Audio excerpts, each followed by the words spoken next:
They thought he had no talent to become an adventurer, since he could only learn the weakest ability, but after continuously training it for years, it makes him completely overpowered. The story begins with a man named Noor, as we see him working to clean out a drain. After he finishes, he goes to his construction job, where he seems to be more energetic than everyone else. His manager mentions that thanks to him, they will be able to stick to their schedule, but he suddenly hears a voice asking for help, and as he follows it, he sees soldiers fighting against an enormous minotaur. 15 years earlier, we see Noor living with his sick mother. He makes tea for her, and he's about to feed the goats, but she makes him promise he won't go beyond the rock. She starts coughing, and he goes to boil water for her, but she stops him and starts cleaning his face. She apologizes to him since she can't do anything to help, and she tells him to live however he likes, because she doesn't want to destroy his life by being a burden on him.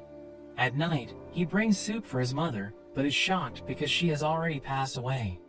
The next day, he makes a grave for her beside his father, and afterward, he wipes his tears and gets back to work, but he gets sad when he realizes he's eating dinner all alone. After that, he finds a book at home and remembers his father's story about an adventurer who never gave up and always fought evil for the sake of his friends, which makes him think about his mother's advice to live a life that he wants. The next day after feeding the animals, he places flowers on his parents' graves, and notes that he is going to leave town for the first time to become an adventurer. He goes out on his journey, and is surprised when he reaches a huge city. As he enters it, he's excited to see so many people, and his eyes light up when he sees adventurers walking around. He heads to the guild, but the guild master tells him to go away, since it isn't for kids, but Noor notes the guards at the front of the city told him to go there if he wants to become an adventurer. The guild master doesn't want him to do something stupid, because it will make his parents worry, but he tells him they're both dead. He asks Noor for his name, and mentions that no one of his age has ever come to the guild. He explains that people who want to become part of the Royal Capital's Adventurer Guild must take lessons at the Royal Training School, where they will be trained for their class. He tells Noor that if he wants to become an adventurer, he needs to get a skill first. Noor goes to the school with the hopes of becoming a swordsman, because in the books he has read, they are capable of defeating a giant dragon with a single swing. But after a few months of training, his teacher tells him to stop, because he thinks Noor doesn't have what it takes to achieve his goal, and if they keep continuing, it will just be a waste of time. He mentions the only thing Noor was able to learn was parrying to evade an attack, so he advises him it would be better for him if he chooses another path. But he goes to a warrior training school, since they are just like adventurers, but after another few months, his instructor mentions that even though he has given the training everything, the only thing that has gotten slightly better is his physical abilities, and if he keeps on pushing himself, he will lose his life. He decides not to give up and goes to every school possible, but he's eventually rejected by all of them. He returns to the guild master, who is shocked that even after attending the 3-month training programs of every school, he hasn't learned a single skill, so he tells Noor he can't register someone like him to the guild. Noor returns to his home, but instead of being depressed about not having any talent, he decides he has to work even harder to achieve his goals. He makes a wooden sword, and remembers that his instructor told him if he keeps practicing a skill, he might be able to master it, so he decides to become a master at parrying. A year later, we see Noor is capable of evading 10 swords at a time, and even though he doesn't have any new skills, he's still getting better. After 3 years, Noor can now parry 100 swords, but he's disappointed he hasn't gained new skills, which makes him think his dream of becoming an adventurer will never come true. After 10 years, Noor has mastered the parry skill, and he's able to evade 1,000 swords, but he still has no new skills. He says farewell to his parents, as he tries to become an adventurer one last time. He goes to the Adventurers Guild and tells them all his skills, but the receptionist suggests that he go to the training schools first, but she's shocked when he mentions he has already gone to all of them. She tells him he can't be registered there, but as he's about to leave, the guild master arrives and he recognizes him. Noor tells him how he has been training the whole time, but the only thing he has managed to achieve was getting a little better at parrying.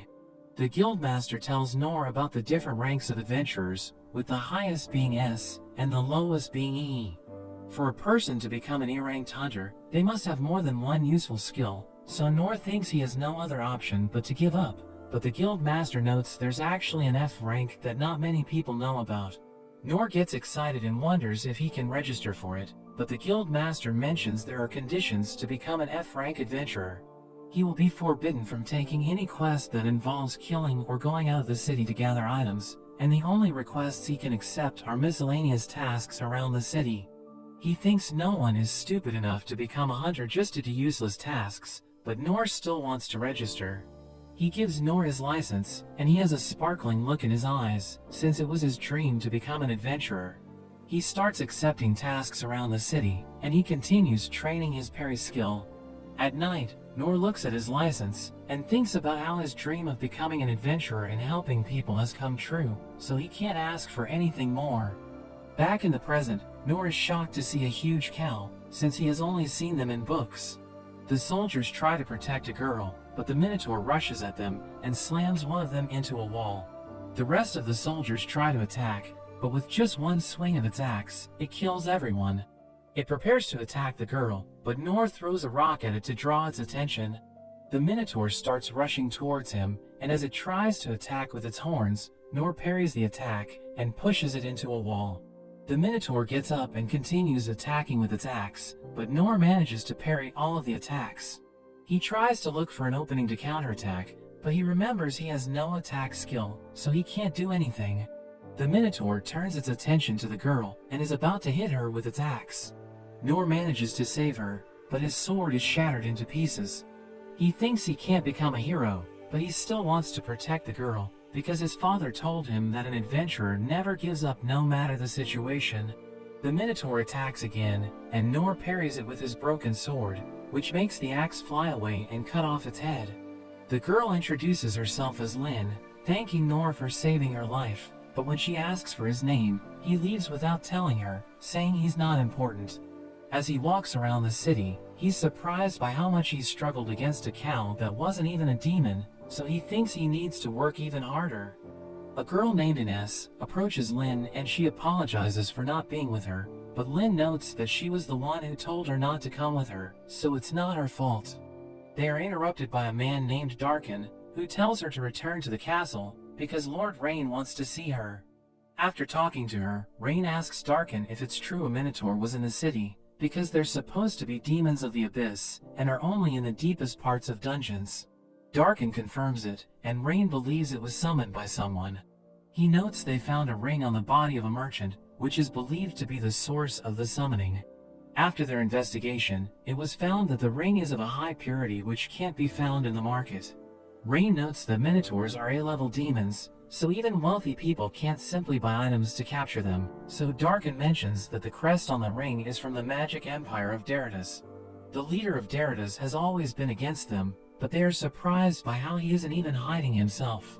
They believe that besides assassinating Lin, his main goal was for them to start a war with him. Rain thinks he must want the relics from the Dungeons of the Lost, which is their kingdom's resource.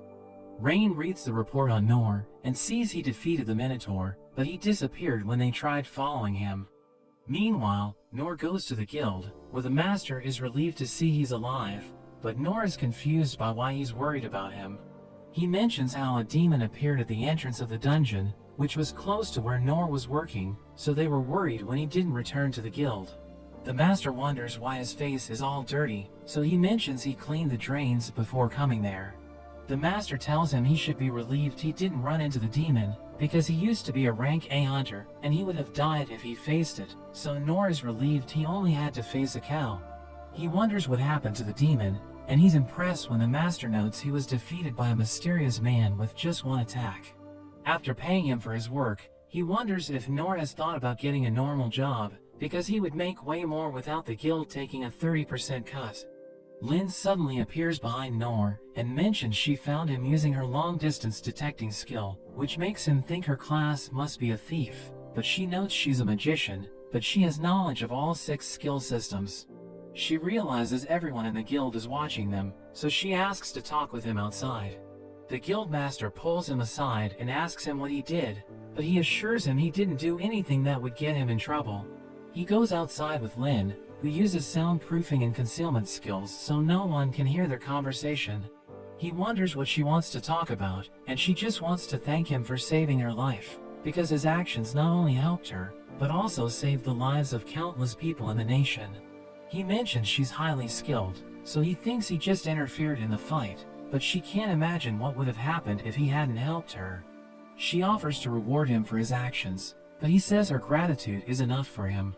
She mentions her father wants to meet him, and she's also a person of status, so she can't let him go without giving him something, but no matter what she offers him, he refuses to accept it. She starts crying and notes that until he accepts something from her, she isn't going to move, which reminds him of his past, so he agrees to meet her father. As they reach her house, Noor is surprised by how big it is, whereas Lin asks for his name. She sees Ines and asks her to take them to her father, so Noor thinks she's their housemaid, but she appears wary of him. They run into a man named Gilbert, who starts asking questions about Noor, but Ines tells him to step aside, since Noor is Lin's guest. She tells Gilbert to come with them, because she thinks having more escorts will be better in case something happens. Meanwhile, Rain and the king discuss how Darius doesn't care for their non-aggression treaty, and Rain notes it was evident from their last meeting, where he wanted them to give him the right to the dungeons. Noor and the others arrive, and he realizes that Lin's father is the king. He apologizes for coming in casual clothes, because Lin wanted to come quickly, but the king doesn't care about it. Noor apologizes in advance in case he says something impolite, but the king thinks it will be easier to talk with him. He thanks him for saving his daughter, and Noor thinks he can head back home now that he has met him, but he refuses to let him go without giving him a reward. He wants to know if Noor wants land or money, but he refuses to accept anything. So the king offers him treasures from the dungeon, and mentions they have the oldest dungeon in the world, where many of the rarest items have been found. He tells Noor to take half of the items, and Rain interferes, saying he's being too generous, but Noor still refuses to accept. He sees Noor isn't interested in material things, so he takes the sword from his throne and offers it to him. Noor grabs the sword and is surprised by how heavy it is, but seeing Rain's reaction, he thinks it must be priceless, so he refuses to take it, but the king mentions it's useless to him, because he just grabbed it during one of his missions, so Noor accepts the sword, and as he swings it, everyone is surprised by his power. The king asks Noor to train his daughter, but he refuses since he thinks he has nothing to teach her. After he leaves, he sees the size of his sword is the same as the drain he cleans, so he thinks it will help him. He's stopped by Ines, who apologizes for her rudeness to him, and mentions she was supposed to be with Lin to protect her, so she's grateful he saved her life. She wants to help Noor with anything he wants, and he accepts her offer so they won't keep him there. Ines warns Noor that while the king and Lin don't mind his behavior, she won't tolerate it in the same way. After that, he's stopped by Gilbert, who wants Noor to show him his strength, but he just wants to go home. Gilbert suggests having a mock battle, and he thinks it's a great opportunity for a new adventurer like him, so he takes a wooden sword and gets ready to fight. Noor doesn't know how much of a fight he can put up against him, but he decides to use the chance to learn as much as he can. The fight begins and Gilbert starts attacking him with his spear, but Noor easily dodges all of his attacks. He finds Gilbert slow, and he thinks Gilbert must be holding back, so he stops the battle and tells him to fight more seriously. Gilbert wonders if he was subconsciously holding back since Noor is a normal human, but he turns it up a notch. He starts attacking once again, and Noor sees he's faster than before, but he's surprised that Gilbert leaves himself wide open after every attack. Gilbert gets frustrated because his attacks aren't connecting, but Noor thinks he still isn't fighting seriously. He asks him to speed up even more, and seeing the look on his face, he wonders if Gilbert is already fighting at full strength, while he has gotten stronger due to his training. Gilbert gets angry and uses a skill to attack, but is shocked when it still doesn't hit him, and Noor accepts defeat even after dodging the attack. After Noor leaves, everyone thinks he survived because Gilbert used a training spear, and they mention that a talent like Gilbert is extremely rare. Gilbert thinks about how from the moment he picked up a spear, he knew he had a talent for it, but he soon got bored because he had no one left to give him a fight. He returned to the royal capital after hearing the news that their relations with the neighboring countries was getting worse. He started to hunt demons, and when he heard someone strong had joined the corps, he challenged them to a fight, but he easily defeated him. He talks with his teacher about how life would be more interesting if there were more people as strong as him, so his teacher wonders what he thinks about Ines, and he thinks she's strong in a different way, but in a mock battle he would still beat her. Gilbert thinks his teacher must also be bored since he has to train soldiers who are nowhere as strong as him, but he considers it his duty, because he knows he can't win a war on his own, no matter how strong he is. He mentions someone even stronger than him might appear someday, and Gilbert hopes that the time comes soon. After hearing about Noor, he wanted to know what kind of person he was, but when he saw him, he didn't think he was strong enough to defeat a Minotaur, but he still couldn't land a single attack on him. He even tried to hit him with his strongest attack, knowing it would kill him if it hit, but he still wasn't successful. He was also humiliated when Noor decided to admit defeat, even though he won the battle, but Gilbert is also excited that someone capable of fighting him has appeared. Meanwhile, Noor thinks about how Gilbert's last attack was amazing, and he thinks Gilbert held back so he could avoid the attack. He was starting to think he had gotten strong, but the fight made him realize he needs to work harder. The next day, Noor is surprised by how easily he's able to clean the drain with his new sword. He wonders how else he can use the sword to help people, and Lin appears behind him. He remembers how Ines told him not to act casually in front of her, but as he tries to be formal, Lin tells him to relax and wonders if someone said something to him. She apologizes for suddenly showing up, and Noor wonders what she wants, so she tells him she wants to become his page. Noor doesn't know what she's talking about, so she explains that a page is someone who will take care of his everyday needs, and she will just learn on the side. She promises not to trouble him, and she just wants to follow him around, but he refuses. She wonders if he's unhappy with something that happened at the castle, or if he thinks she's too young to help him. She assures him she can help, and she mentions she received the highest marks in all 6 training schools, but he thinks there's nothing he can teach her. She tries to convince him by showing her skills, so she makes icicles and melts them using fire. She cuts down a huge tree with a knife, and then shows off her plasma sword and destroys a tree.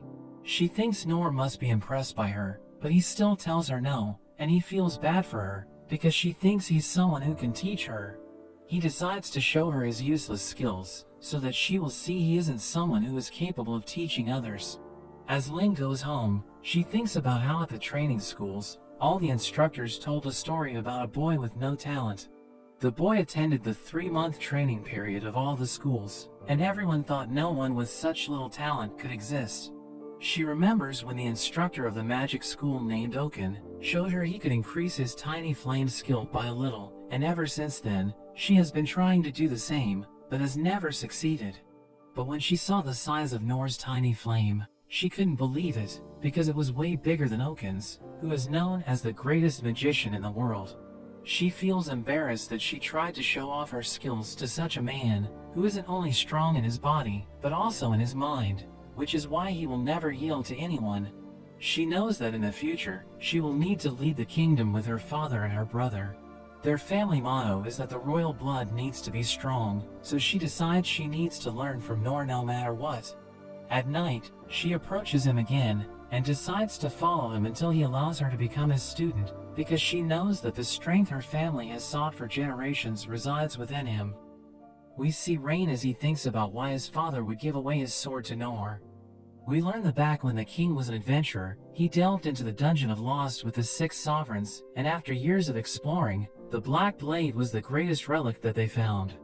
It was made from a material that was even harder than mithril or orichalcum, and there was nothing that could even scratch it, so it became known as the Unbreakable Blade.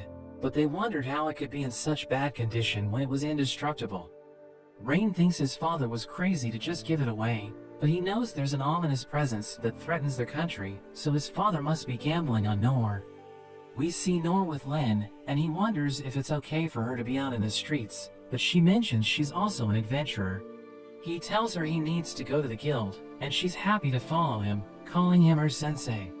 He realizes she will keep following him, but he thinks she will eventually see that he isn't worth it. They head to the guild, and the master wonders what's going on, and Noor says it's complicated. They ask for a job, and since Lin is rank B, they can go on a goblin hunting job as a party.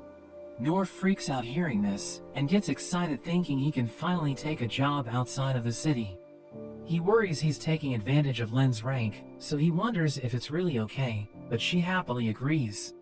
The master tells them to go to the forest of beasts, and to bring back the goblin's ears as proof. They head to the forest, and Noor asks Lin about goblins, so she mentions that they usually eat fruit and small animals, but they grow rapidly in number, and when they run out of food, they turn to human settlements, so the guild sends adventurers to cull their numbers, but they don't wipe them out, because they are still a part of the forest's ecosystem. Noor is surprised by how much she knows, and thinks there's even less that he can teach her. They continue deeper into the forest, but find it strange that they haven't encountered any goblins yet. Lin detects something in the distance, so they decide to check it out, but when they arrive, she mentions that the presence vanished. They continue to look around, and they find the body of a goblin.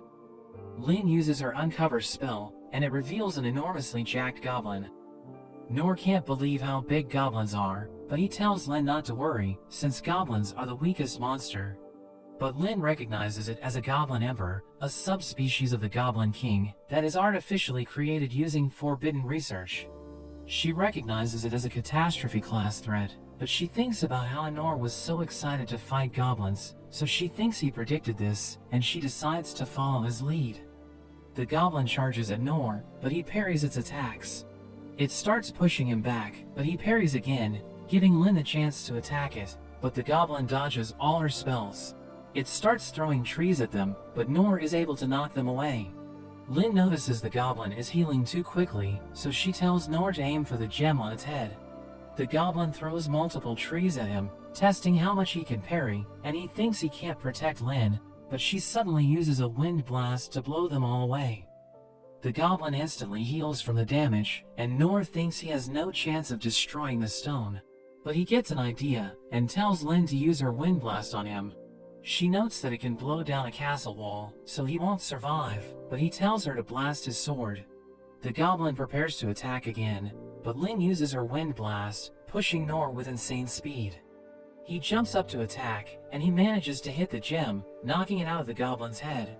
It starts screaming in pain, and Lin manages to grab the gem. Noor tells her to finish it off, so she uses her Hellfire spell to finish it. Noor can't believe how tough a goblin was, so he thinks he still needs more training before he tries again.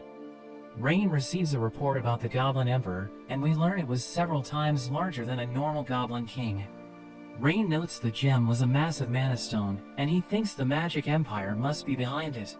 Back at the guild, the master is proud of Noor for finally fighting a goblin, but he notes it was tougher than expected.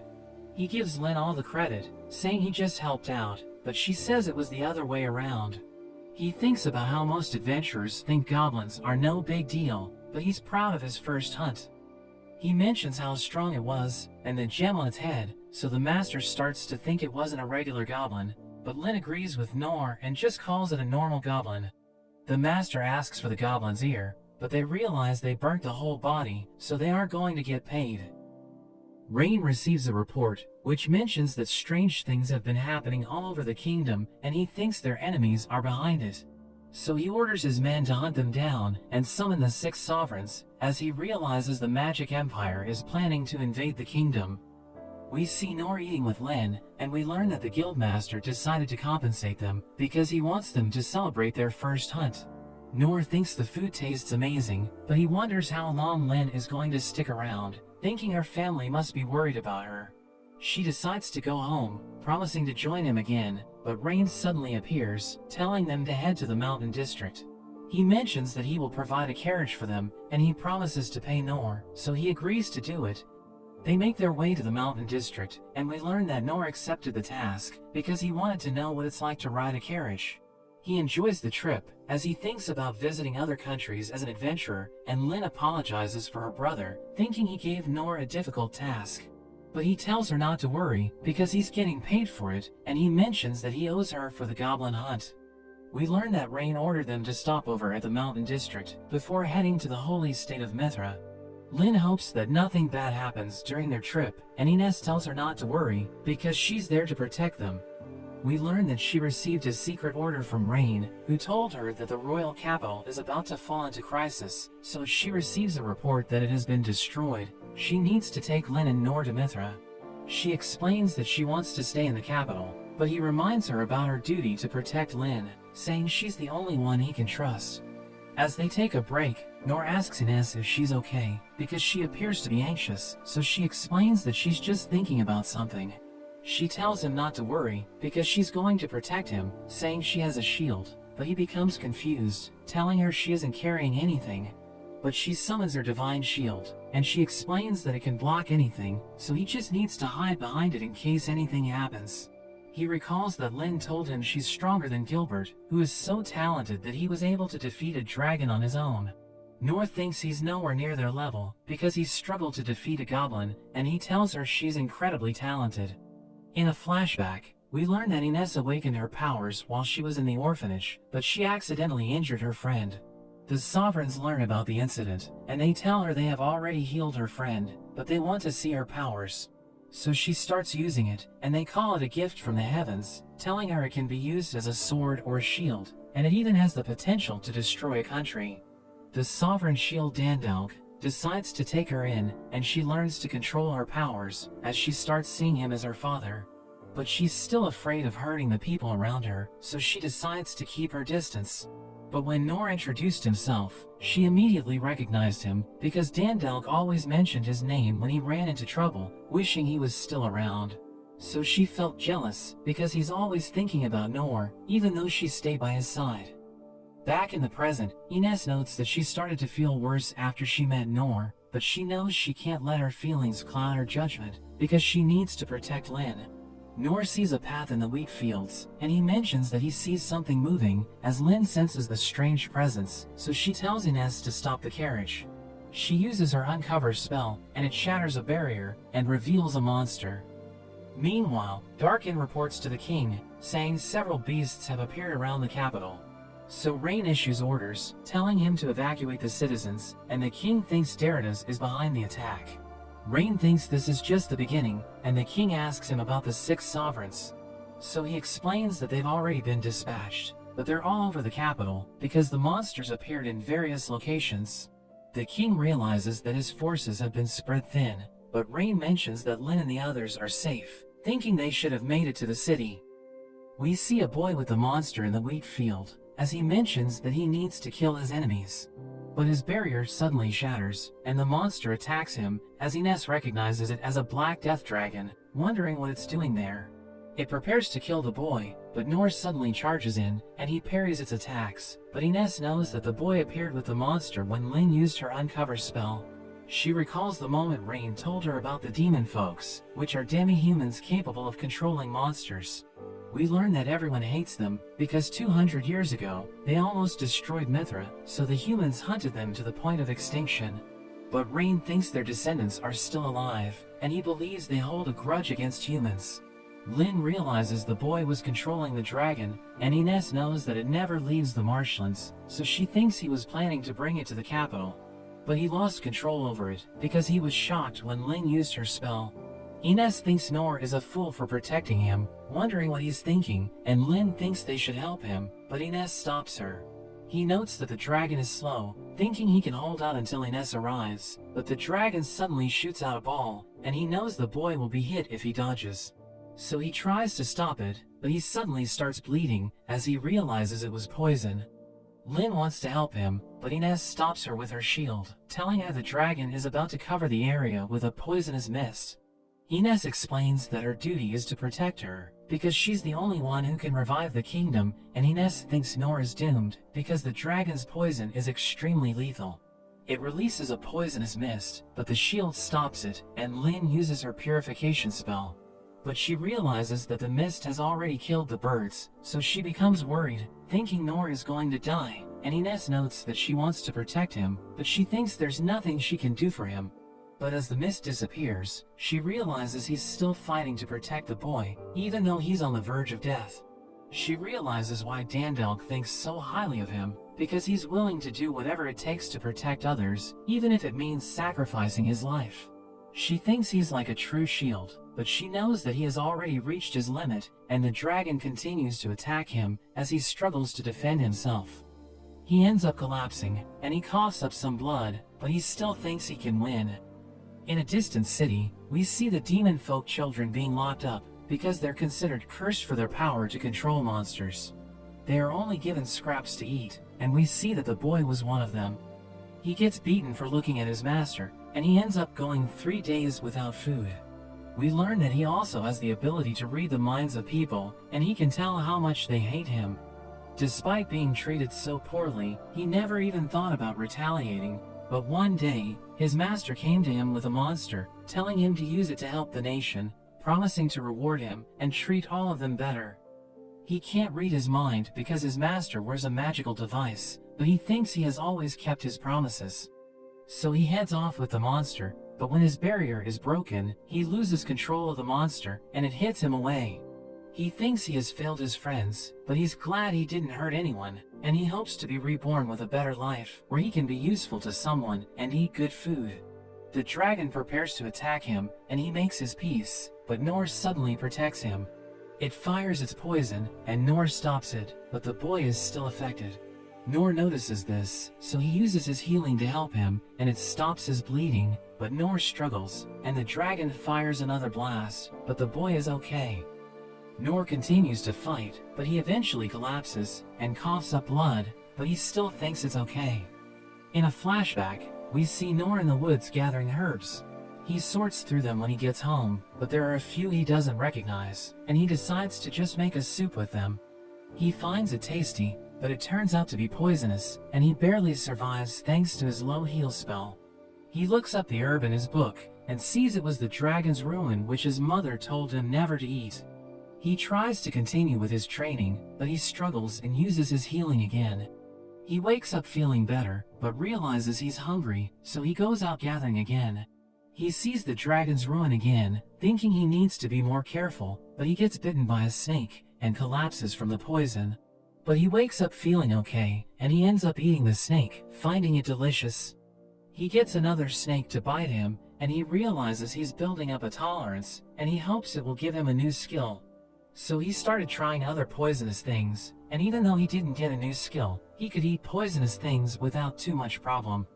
Back in the present, he thinks the dragon looks kinda tasty, and he thinks he has adapted to the poison. He continues to parry the dragon's attacks, and eventually breaks its claws. The boy finds him amazing, and he pushes the dragon back. The dragon prepares to use its full power, but Noor parries it directly, causing the poison to blow up its head. Noor thinks it's strange there was such a big frog near the city, thinking it looks tasty. He checks up on the boy, asking if he's alone, but the boy confesses to being the one who was taking it to the city. So Noor thinks the frog was for food, and he was just delivering it as fresh as possible, using a barrier to hide himself so he didn't get robbed. So Noor feels bad about ruining his delivery and apologizes, even offering to pay him for the trouble, but the boy says it's okay. Noor wonders how he was able to bring it so far, so the boy reveals he can control monsters, but Noor just thinks it's cool, calling it a blessing from heaven. The boy reveals himself as a demon folk, saying they can all control monsters, and Noor wishes he could have the ability, so he could get his animals to help out with his work. The boy wonders if he hates him, but Noor has no idea what he's talking about, so he mentions how everyone is scared of his power, and he also hates it. But Noor thinks it's super useful, and he shouldn't care about what anyone else thinks. The boy can't believe he can be useful and starts crying, wondering if it's really possible, but Noor assures him, saying there are plenty of people who would need him. Lin rushes over, preparing to treat Noor, but he mentions he's okay, saying he's pretty good against poisons, but Lin recognizes it was an extreme miasma, which destroys even the soil it touches, so she can't believe Noor could take a direct hit and be fine. She thinks there's only one possibility, remembering her teacher saying, the Sovereign of Salvation, who was able to develop a technique that purified and healed all wounds after honing his body and mind for 40 years. So she can't believe Noor was able to gain it when he's still so young. Noor tells her to treat the boy, and she instantly can tell he's a demon folk child, so she thinks about killing him. She wonders what Noor plans on doing with him, but he suggests taking him with them. Ines tries to object, and Lin reminds him of what the boy was trying to do by bringing the monster, but Noor just thinks he messed up the boy's job by killing the frog. Ines can't believe he thinks the Black Death Dragon was just a frog, and Noor wonders who the boy was working for, but he says he wasn't told, and Ines can see from his eyes that he's just a slave. She wonders if he has a home to go back to, but he mentions he was blindfolded part of the way there, so he doesn't know where his city is. Noor suggests giving him a ride to the nearest city, and Lin thinks about her father telling her to trust her own eyes. She feels bad about seeing him as a cursed child from the rumors, instead of a boy who needs their help. Noor asks the boy for his name, and we learn that it's Rollo. Lin asks Ines to bring the boy, but she notes that since they are headed to Mithra, the demon folk are not allowed to enter, and if they leave him somewhere along the way, he will struggle to survive on his own. Lin wonders what they should do, but there's suddenly another man that appears. The man mentions that Rollo screwed up his delivery. Noor thinks he's there to fetch Rollo, but he suddenly attacks them, and Noor asks him what he wants. He tells Noor to hand over Rollo, because his body is worth a fortune, but Noor still doesn't understand what he means. So he explains that his client's order is to capture Rollo, but he's planning to kill him, thinking it doesn't matter if Rollo is dead or alive, because his client wants to murder him anyway. He lunges at him, but Noor protects him, breaking the man's sword, and Lin wonders what's happening, because they're moving so fast that she can't see their movements. The man calls Noor a weirdo, and he starts attacking with his knives, but Noor parries his attacks. The man realizes that he needs to deal with him to reach Rollo, so he decides to kill him, but Noor manages to block his attack. But the impact sends him flying, and he manages to recover, realizing that the man has ridiculous strength. But his knife shatters, so he replaces it, and he attacks again, as Noor struggles to defend himself. Lin realizes that the fight is intense, and Ines summons her divine shield, telling Lin to stand back, as she mentions that the man is a notorious adventurer named Zadu. In a flashback, we see Ines as she interrupts the meeting of the 6 sovereigns, and she tells them she found documents from an unsolved case. It mentions that the target is already dead, so she wonders why the case is still ongoing. They explain that the target is a legendary adventurer known as Deadman Zadu, and S-rank adventurers tried to take him down. Gilbert wants to fight him, but the sovereigns think he doesn't stand a chance, because Zadu killed the S-rank adventurers that went after him, so they think it's best to avoid him. They explain that he's a prodigy without equal, and he's considered as the greatest adventurer in the world. But Ines wonders why he's a target, so they tell her to read the documents, and she realizes that he's a mass murderer. They tell her the guild considered revoking his license, but they decided not to do it because his contributions have been significant, and he even took down a disaster-level monster on his own. The sovereigns mention that all he thinks about is money, and he doesn't care what the job is, as long as he gets paid. Ines realizes that he wiped out an entire country, and they tell her there were no survivors, but he doesn't care, because his client paid him to do it. Back in the present, Ines tells Lin about his reputation, and she mentions that the guild announced that he's already dead, because they don't want adventurers to die trying to kill him. But his knife shatters again, and he mentions that he's running out of weapons, so Noor apologizes for breaking them, but he blames Zadu for attacking him. Zadu mentions that his weapons were made using extremely durable materials, and Noor offers to reimburse him, but he just calls Noor a weirdo. He decides to fight seriously, and he throws his sword into the air, as he activates his skill, which divides the sword into countless blades. Ines recognizes it, knowing he used it to kill hundreds of people in an instant, and he reveals that it's called the Silver Cross. He challenges Noor to parry them, and he launches all of them at once. Noor struggles to protect Rollo, and he puts his body on the line to save him, as Ines realizes they're going to die. But she recalls that her mission is to protect Lin, so she asks for her permission to help them. Noor parries the blades, but he starts to be overwhelmed, so she uses her divine shield to protect him, thinking she needs to save him for Lin. She goes on the offensive, but Zadu easily dodges her attacks, and she tells Noor she's going to focus on defense, asking him if he can defeat Zadu.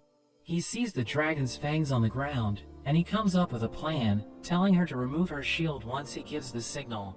He uses his physical enhancement, and he tells her he's going to make his move, so she removes her shield, and he launches the fangs, which explode as they hit the blades, causing them to shatter. He continues with his plan, as he mentions that Zadu is running out of blades, but he suddenly appears behind them, targeting Ines, but Noor protects her and breaks his blade. He can't believe Noor was able to react on time, and he mentions that his knife was made using adamantium, so he wonders how Noor destroyed it. He asks him how he can counter his attacks, but Noor can't give a proper explanation, so Zada thinks there's something special about him. He decides to stop, as he mentions that there's a celebration in the royal capital, and Ines asks him what he means, so he explains that he doesn't know the details, but he thinks it's going to be fun. He prepares to leave, calling Noor a strange guy, and he mentions that he has seen weirdos before, but he thinks Noor is on another level. He thinks Rollo is lucky to have him around, and he tries attacking again, but Noor stops him, telling him to give it a rest. He realizes that he can't get past Noor, so he decides to leave, but everyone wonders what he meant by celebration. Noor thinks everyone's going to have a blast, and he suggests returning to the capital, but Rollo freaks out, telling them they can't go back. He reveals that an enormous monster is about to attack the capital, and it's strong enough to destroy an entire city. So Lin thinks they should go back, but Ines tells her they can't, and she's about to tell her about Rain's plan, but Lin already knows about it, saying she knows how her brother thinks. She explains that they can't abandon the capital, thinking they're going to end up like the demon folk if they decide to escape. So Ines decides to go with her, but she tells her to stay by her side. Noor asks Rollo what he plans to do next, so he explains that he wants to join them, because he knows that another demon folk is controlling the monster. Noor respects his decision, as Lin notes that he's a kind-hearted man, thinking she's nothing like him, but we learn that he's sad, because he wasn't able to eat the frog. They make their way back, as Lin notes that she's worried, but she thinks Noor might be able to save everyone. We return to the capital, as Darkin reports to Rain, telling him the citizens have been evacuated, and the sovereigns were able to defeat the invaders. He thinks the fight isn't over yet, but Darkin mentions that they have searched everywhere, and they still can't find the enemies. But Rain is convinced that they're about to make their next move, and he looks around, realizing there's something moving in the sky. So he uses his uncover spell, and an enormous dragon is revealed. Darkin wonders if it's a black dragon, but Rain says it's even worse, calling it a dragon of calamity. In a flashback, we see Noor's father telling him the story of an adventurer who defeated an evil dragon. He was able to bring wealth to the land, because everyone used the dragon's remains to craft weapons and medicine, and he was recognized as a hero known as the Dragon Slayer. Noor mentions that he also wants to become a hero, but his father explains that it won't be easy, because dragons are ridiculously powerful. He reveals that a dragon almost destroyed their continent, so he thinks Noor will never achieve his goal. Back in the present, we see Noor traveling to the capital, but he mentions that he senses something strange. Lin tells him she can't see anything, but he points her to the capital, and they see the Dragon of Calamity. It threatens everyone in the city, as Darkin mentions that it has only been 150 years since it went to sleep, thinking it should still be dormant. So Rain realizes that the Empire disturbed its slumber, but he can't believe they're willing to go so far just to destroy the kingdom. He realizes that it's preparing to attack, so he orders everyone to evacuate, because it's about to destroy everything. But one of the sovereigns mentions the situation is hopeless, because the evacuation routes are blocked by monsters, and the sovereigns are struggling to deal with them. We see the king watching the dragon, as Gilbert tells him to retreat, but he orders Gilbert to help the civilians escape, and he mentions that he still needs to fulfill his duty. We cut to Ines, as she mentions that everyone needs to evacuate, because the dragon is going to destroy the city. But Lin thinks her father will stay to protect the people, and she knows that he's no match for the dragon. Noor thinks it looks amazing, saying this is his first time seeing a dragon, and he asks her if her family is still in the city. So she explains that they stay behind, and she starts to lose hope, thinking it's too late to save them, but he thinks he can get there on time, telling her to use her wind blast to help him move faster. She mentions that it could work, but the impact is going to be insane, so he tells her to hit his sword, saying he wants to save everyone in the city. She notes that wind blast isn't supposed to be used on humans, but she knows they're running out of time, so she decides to do it anyway. We return to the king, as he recalls his conversation with Deridas, who threatened to destroy his kingdom because he refused to hand over the Dungeon of the Lost. Deridas mentions that the Empire's wisdom could grant him power, but he still tells Deridas to stay away from the dungeon. So he tells the king that his kingdom will never prosper, saying he doesn't deserve to wear his crown. The dragon starts going on a rampage, as the king realizes that Deridas is willing to do anything to get the dungeon. He notes that he has underestimated him, and he blames himself for what's happening, thinking he has failed as a king. He climbs to the top of a tower, where he used to play with Lin, and he notes that he's worried about her. He thinks Derridas was right about him, but he wants to fight to protect his people, thinking they're in danger because of his foolishness. Meanwhile, Ines uses her divine shield to create a funnel, telling Noor to stand in front of it. Lin casts her spells on it so that it will strengthen her wind blast, and she tells him the impact will be far greater than before, so she asks for his forgiveness. She uses all of her mana to cast the spell, and it hits him with tremendous force, sending him flying to the capital as she wishes him the best of luck. The king prepares to fight the dragon, but it starts charging up its breath, as Rain realizes that it's preparing to use the attack that almost destroyed the entire continent, so everyone panics, but the king stands his ground.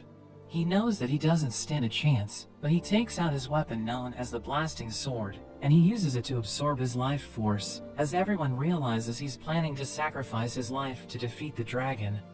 We cut to Noor, as he flies with ridiculous speed, and he loses consciousness, but he manages to recover, and he runs to the capital. A wall blocks his path, so he jumps over it, and he sees the king fighting the dragon. He can't believe he was able to travel so fast, but he realizes he's about to crash. The king is about to strike with everything he has, but Noor parries the dragon, and it fires its breath towards the sky, as everyone watches on in disbelief. The dragon crashes to the ground, wondering what just happened, and it sees Noor, thinking he has no right to get in the way, because he's just a human. It uses its tail to attack, but he parries it, causing the dragon to lose its balance, and it falls to the ground. He thinks he was lucky to survive the wind blast, and we learn that he was surprised by the dragon's size, but he isn't afraid of it, because the shock from Lin's magic was so overwhelming that he can no longer experience fear. The dragon gets back up, and we see Lin and the others in the city, as they plan to rescue the king. But they almost get crushed by falling debris, and Ines uses her divine shield to protect Lin. They encounter a group of goblin emperors, as Lin notes that they're smaller than the one Noor defeated, but she knows that there's still a threat. She wonders what he would do in that situation, and she tells Ines that there's nothing to fear, because they're just goblins, and Ines realizes that they're nothing compared to the dragon. The goblins charge in, as Lin attacks with ice at them, but it doesn't work, so Rollo uses his ability, forcing them to stop. Lin casts an ice spell to freeze them, and Ines summons her divine sword, which she uses to cut them down. Lin notes that Ines lives up to her second title as the Divine Sword, and she knows that Rollo stopped the goblins, thinking demon folk are overpowered. We return to Noor, as he continues to parry the dragon's attacks, and it can't believe it's taking damage, because its claws and scales are supposed to be indestructible. He realizes that his sword isn't breaking, so he starts to wonder what it's made of, but the dragon takes to the sky, and it charges up its breath. It fires a powerful energy beam, but Noor manages to deflect it, and it explodes in the sky, as everyone witnesses its destructive power. The dragon becomes angry, as the king notes that dragons are prideful monsters, and they have absolute confidence in their powers. So when Noor deflected its energy beam, it started to lose confidence in its abilities. It charges in, but Noor parries again, slicing off its claw, and it suddenly stops attacking, as Rollo realizes that it has decided to surrender. Everyone watches from a distance, realizing the fight is over, and Noor sees the claw on the ground, as he recalls his father's story about the dragon slayer, thinking he can bring wealth to the kingdom if he kills the dragon. But he can't bring himself to do it, because it has already surrendered, so he realizes that he doesn't have what it takes to become a hero. The others come running, and Noor thanks Rollo for using his power to calm the dragon, but he swears he didn't do anything, so Noor wonders why it suddenly stopped fighting. He asks Rollo to send it home, but Ines thinks they should kill it. Lin decides to support Noor, so she tells Rollo to try sending it home. He isn't sure if he can do it, but he goes up to it, and tries to talk to it. He learns it will do whatever his master tells him, and Noor is impressed Rollo can command it, asking him to send it home and tell it not to cause any more destruction. It agrees with the order, so it starts to fly away, and we learn that Noor is the one it sees as its master, but it suddenly gets hit by an energy blast and crashes down. We see Derridas watching from a distance, as he notes that the dragon was just his pawn. He's disappointed the capital is still standing, but he thinks it doesn't matter, as he summons his army. We learn that his plan was for the dragon to ravage the capital, and then have his army of magic soldiers and cannons to attack, but a man named Randius asks him to reconsider, thinking it's a bad idea, but Derridas kicks him, saying that there's nothing their mage tech can't defeat. He thinks about how he will write history, saying that it was the kingdom's greed and mismanagement of the dungeon that led to their destruction, and the empire is just stepping in to liberate the people from their unworthy king. Meanwhile, Noor and the others go toward the dragon, but they also see the empire's army. Daritas also sees them, and he recognizes Lin and Ines. He knows Ines is considered a legend with her divine shield, but he decides to wipe her out. He thinks she won't be able to stop the power of his cannon, so he orders his men to fire at them. Ines tells Lin to get back, and as the blast comes at her, she realizes she can't stop it, but Noor suddenly jumps in front of her, and he parries it away. Daritas wonders what happened, and he orders his men to fire again. Meanwhile, Noor is confused, wondering what the Empire's army is doing there, and Ines mentions they are planning to destroy the kingdom. Lin notes they are completely outnumbered even with their army, and Ines tells her they need to fall back. The next attack begins, and Ines uses her shield to block it. Daritas is told to get to safety, so he tells them to finish things quickly. Noor realizes they're in trouble, so he decides to be a distraction, so the other three can get away. He thinks about how he isn't the best fighter, but he's confident at running away. He thinks about the past when he tried to gather honey, and he would always get chased by the bees, so he thinks he will be able to escape from the army if he runs as hard as he can. Lin decides to believe in him, telling him she will help him out, so he thinks she's going to buff him, but she uses her wind blast instead, and sends him flying at the army. He parries the incoming attacks, and realizes he can't stop, so he charges straight through, parrying everything in his way, and he sends all their swords and shields flying up into the sky. Daritas can't believe what he's seeing, and the swords come back down, stabbing the men, and the shields crush them. Noor even sends the siege towers flying, and they come crashing down. He continues to cause chaos, and Daritas is completely shocked. Noor suddenly flies past him, and he wonders who he is. He thinks Noor must be there to kill him, but he remembers his equipment is made from orichalcum. But Noor just runs past him, and he blows away the magic cannons. They crash down next to Daritas, and he wonders how he could have lost, because his technology and his army should have been overwhelming.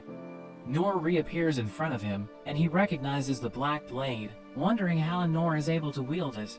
He thinks Noor has left him alive to torment him, so he wets himself, and runs for his life. We learn that when Noor saw Daritas, he was confused, wondering what an old man was doing on the battlefield. He thinks Daritas must be lost, so he deals with the soldiers, and he returns to him, but Daritas panics, wondering why Noor hasn't killed him yet. So he realizes that Daritas is afraid of him, thinking it's because he looks intimidating, so he tries to look friendly, but Daritas freaks out, and he runs away. Noor suddenly gets a strange feeling, as he realizes that he has reached his limit, and he coughs up blood, as the enemy soldiers surround him. He thinks it's all over for him, but arrows suddenly start raining from the sky, and he recognizes the skill, realizing that the sovereign named Mia has joined the fight. The soldiers surrounding him suddenly get blown away, as Gilbert arrives, and he looks around the battlefield, as he realizes that Noor was able to destroy the enemy's cannons. His master Sik also arrives, and he thanks Noor for his help, saying they will take care of the rest. He mentions that they need to handle the cleanup, because their reputation will be ruined if they don't do their part, and he attacks the enemy soldiers with his sword skill. Noor recognizes it, and we learn that he always wanted to be as strong as Sik. The sovereign named Sane watches the battle from a distance, and he mentions that he warns Sik not to kill everyone, because they want to gather intel from the enemy soldiers. He tells Oken that reinforcements are about to arrive, so he thinks it's his time to shine. He summons the other mages, and they use earth magic to restrain the soldiers, as Dandal charges in with his men. They clash with the enemy soldiers, as Oken mentions that they're all fired up, saying he enjoys a good battle.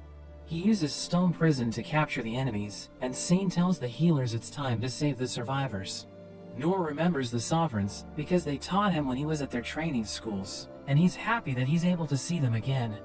Lin heals him, telling him he needs to rest, but he explains that he's okay, and Sig reveals that they were able to interrogate a commanding officer who told them that the Empire already threw everything they had to attack the capital. But he knows that Daritas was able to escape, and Oken can't believe he showed up on the battlefield, thinking he must be out of his mind. Noor realizes they're talking about the old man he met, saying he was riding a horse that was wearing golden gear. Oken thinks he was using orichalcum saddlery, which is an extremely high-grade equipment that can support an extensive array of skills, so he thinks it makes sense that Daridas was able to get away so quickly.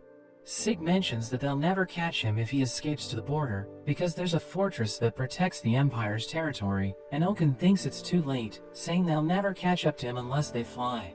Noor explains that it might be possible, and he takes them to the dragon. Oken is amazed seeing it, as Sane mentions that this is the first time he's going to heal a dragon, and he uses his healing spell, as he tells Noor that he almost didn't recognize him, because he has grown quite a lot. Oken can't believe how much he has changed, saying he wasn't able to recognize him, and Noor is happy that he's still alive and well. He asks Noor if he's sure the dragon isn't going to kill them, but he tells him not to worry, because Rollo is with them. Oken asks him if he has mastered his ability, but he explains that he lacks confidence, so Oken becomes worried. The dragon regains consciousness, and Oken thinks they're in trouble, but Rollo uses his ability on the dragon, and it suddenly screams, as he mentions that it wants revenge, so it's waiting for Noor's order to attack. Oken is amazed by his ability to control the dragon, and it roars again, as he explains that it wants to go now, so Noor tells everyone to get ready. But he realizes that Lin and Ines will be joining them, and Lin explains that they will guard Rollo, because he's the only one who can talk to the dragon. She asks Noor if he will be joining them, and he feels compelled to do it, because he's the one who came up with the idea, but we learn that he's afraid of heights. He agrees to join anyway, and Sane explains that he'll also be going, because he needs to look after the dragon until it's fully recovered. The Sovereign Karoo appears behind Noor, who recognizes him as the instructor of the Thief's School. He mentions that he'll also be joining them, because they will need his concealment skill while they're flying the dragon. Oken wants to tag along, but Sane reminds him that he needs to look after the stone prison, so he decides to stay behind. Rain arrives with the king, and he decides to join them as their negotiator. He realizes that Ines disobeyed his order, and she tells him she's ready to accept his punishment, but he blames himself for giving her a stupid order, saying he's glad she made it back. As they prepare to leave, the king tells Noor to take care of Lin and Rain, and he promises that they will all make it back in one piece. Rollo orders the dragon to fly, and they take to the sky, as Dandelg asks Sig if he's fine with letting them go, thinking he should have said something to Noor. But he explains that Noor never needed them in his life, saying they were arrogant because they thought they could raise him. Dandelg mentions that he's like a legendary hero, and Sig reveals that he saw how Noor fought against the army, saying he feels ashamed of his own laziness, and he wants to train to get better.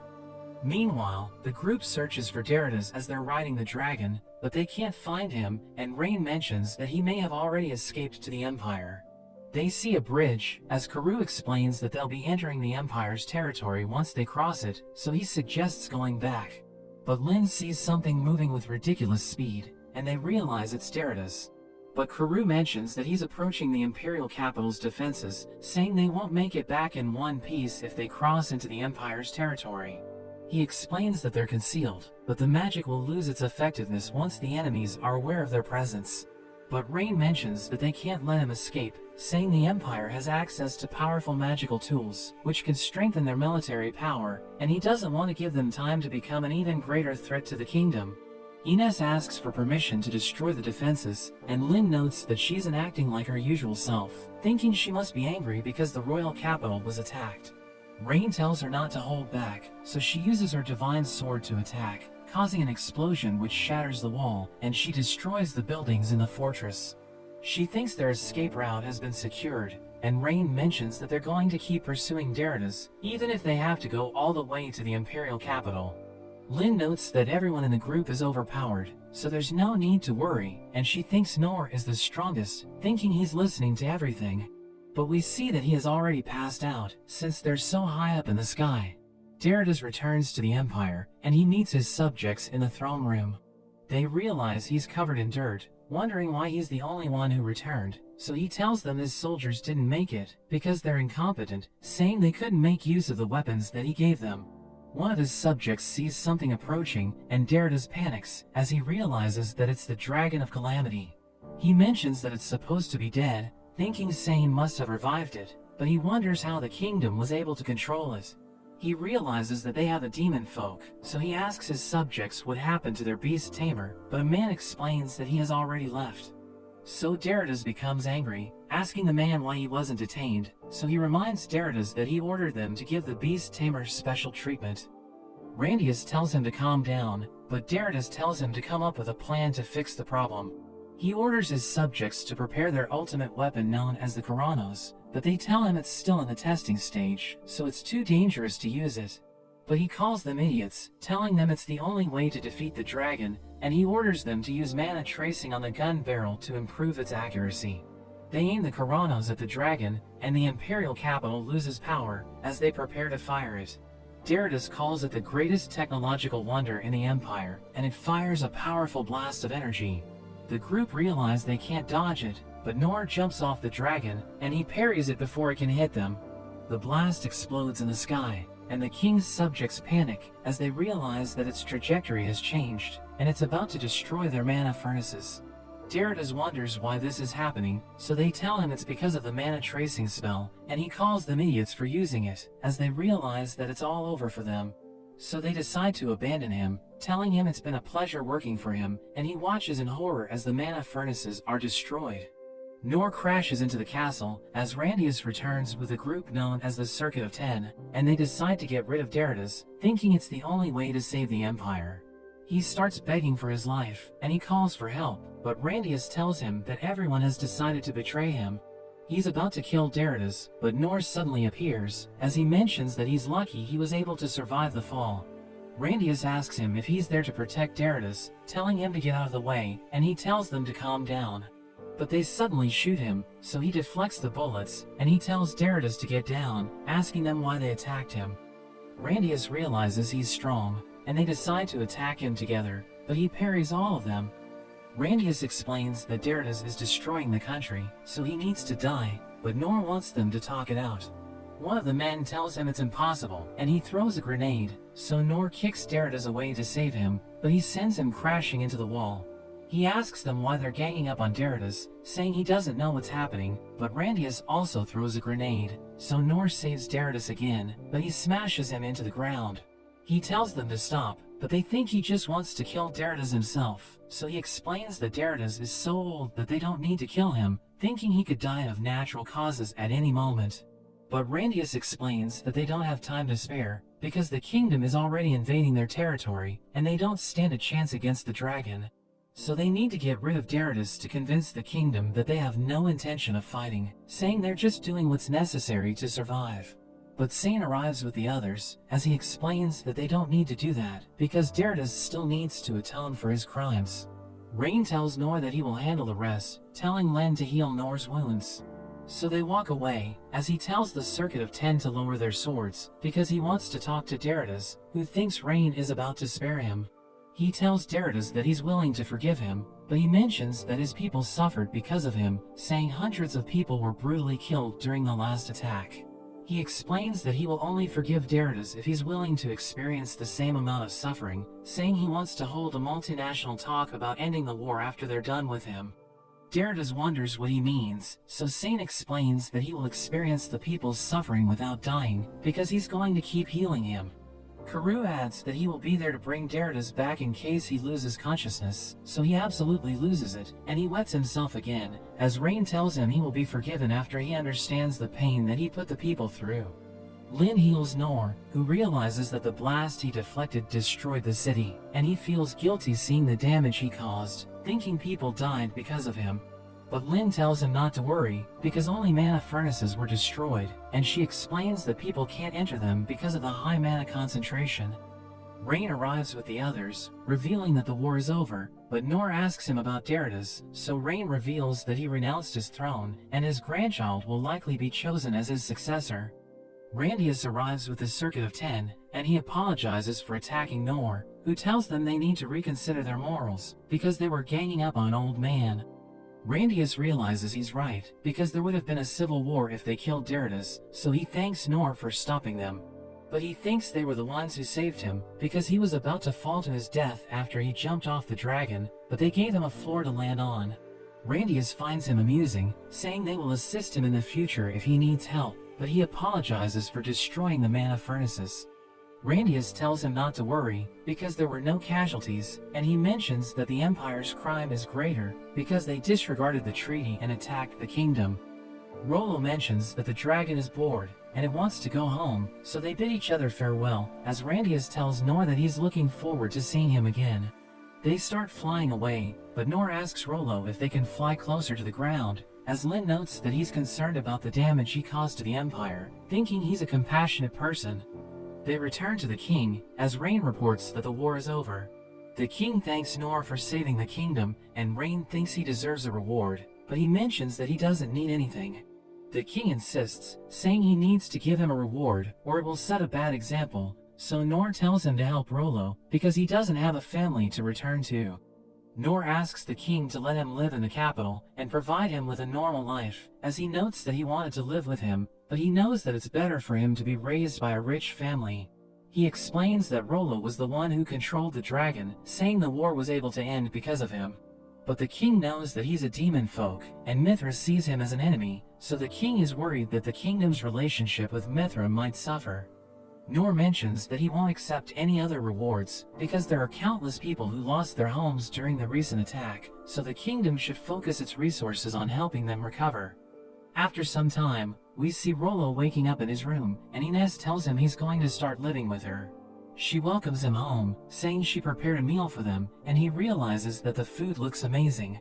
She tells him to eat as much as he wants, so he takes a bite, but he suddenly starts crying, because he never had such a delicious meal before. So he starts eating everything, but she tells him to slow down, saying that no one is going to take it from him. Noor returns to the kingdom, and he's surprised by all the damage from the attack, but he's glad to see the guild is okay. He picks up the guild sign, remembering when the master wouldn't allow him to register since he didn't have a skill, but he's glad he was able to see his old instructors again.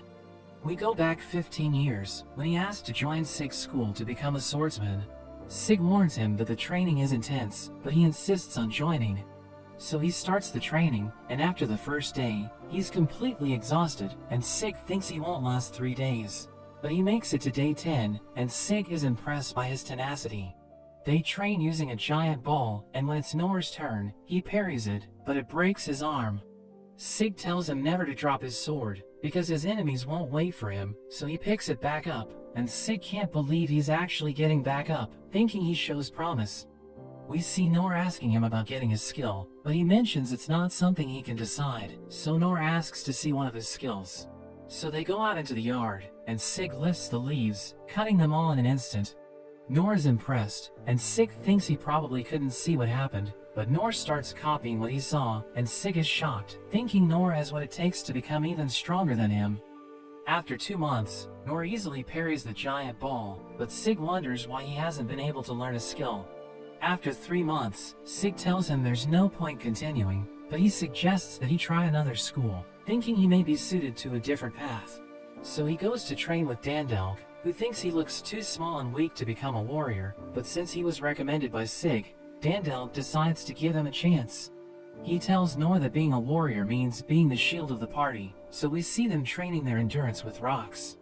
Dandalk is impressed when Noor lasts 2 months, but there's an accident that causes a huge crater to fall.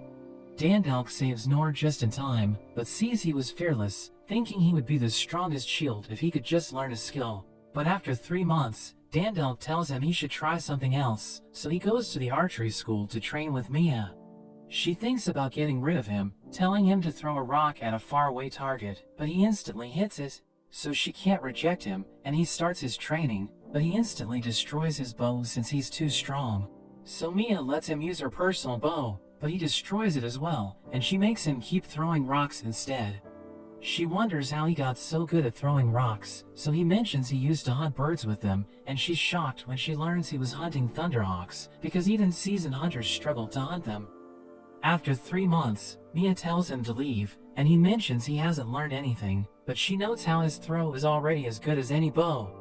Noor goes to train with Karoo next, and he practices his stealth. They move on to getting through a trapped corridor, and as the others try to detect the traps, Noor just runs right through, triggering all the traps, but he's able to parry and deal with all the attacks. Karoo is impressed, but also notes that he missed the point of the exercise.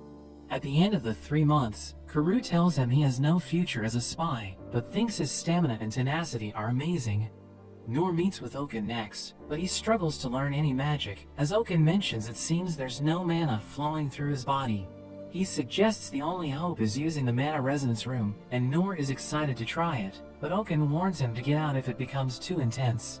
After a few days, Oken is told that Noor is still in the room, so he panics, thinking it could kill him, because it dramatically amplifies a person's senses. But when he checks on Noor, he's completely fine, and he kicks him out, telling him he thinks he's close to a breakthrough.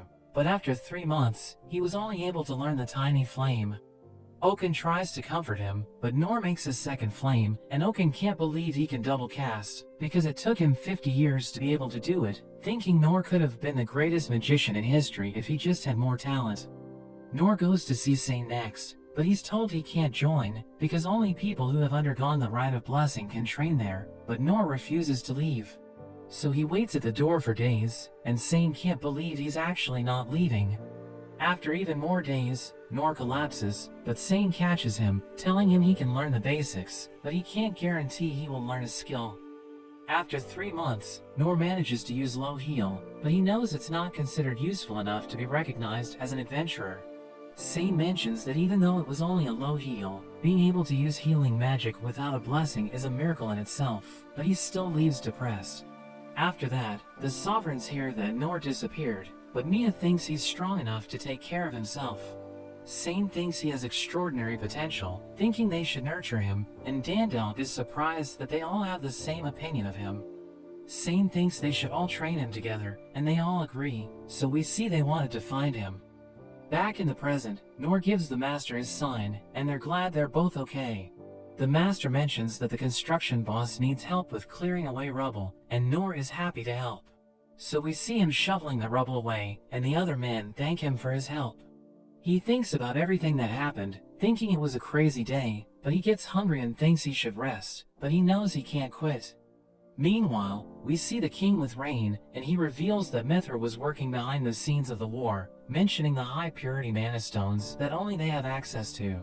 So Rain thinks there's still more trouble ahead, but the king is glad that they have people that the nation can depend on, especially because they have Noor. Lin hands out food to the people, and she rushes up to Noor, thanking him for everything. She hears his stomach growling, so she gives him some food, and tells him not to overwork himself. He eats it thinking about everyone who has helped him, and he's re-energized to continue. He's proud he was able to become an adventurer, like the ones from the books his father would read to him, and he's determined to continue doing his best. One of the men tells him to move on to the next area, but the bell tower suddenly collapses, falling down at the man, but Noor rushes forward and parries it, sending it straight into his cart. But that's where this series ends for now.